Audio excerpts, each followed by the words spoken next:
ගෙදර කාර්යයන් බාරව ඉන්න පියතුමෙක් වතාවක් යනවා. ඊට පසුවදා එල්ලා මැරීමට නියමිත සිරකරුවෙක්ව මුණ ගැහෙන්නේ. ඒක සාමාන්‍ය චාරිත්‍රයක්. මේ එල්ලා මැරීමට නියමිත සිරකරුවව සනසන්න බොහෝ දේවල් මේ පියතුමා කියනවා.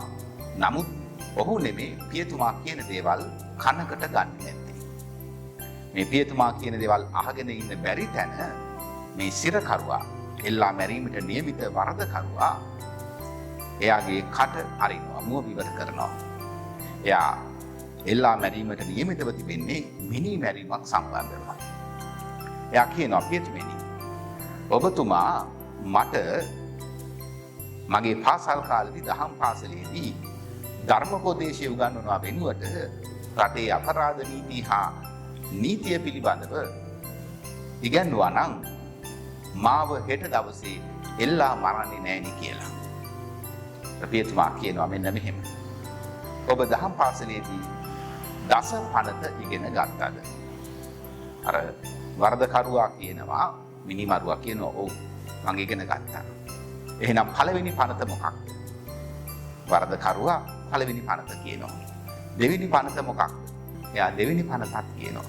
තුන්වෙනි පනත මොකක්ද? ඒකත් කියනවා. හතරවෙනි පනත ඒකත් කියනවා. එතකොට පස්වෙනි පනත මිනි නොමරව. මිනි නොමරව. අන්න එතකොට පියතුමා කියනවා බලන්න. දස පනතේ දෙවියන් වහන්සේ දුන්නු දේව අනපනක් වල අපි කළ යුතු හා නොකළ යුතු සියලු දේ අඩංගු වෙනවා. අපි අපේ ජීවිත කාලයේදී හරියට ඒ අනපනක් අනුව ජීවත් වුණා නම් මරණ ඉදිරියේ බය වෙන්න ඕනෙත් නැහැ. මරණයට බිය විය යුතුත් නැහැ. ඒ වගේම මරණයෙන් පස්සේ බිය විය යුතුත් නැහැ.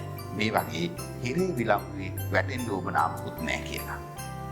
තියෙන්නේ පනක් හරියට ඉගෙනගෙන ඒ අනුව ජීවත් වීමයි කියලා.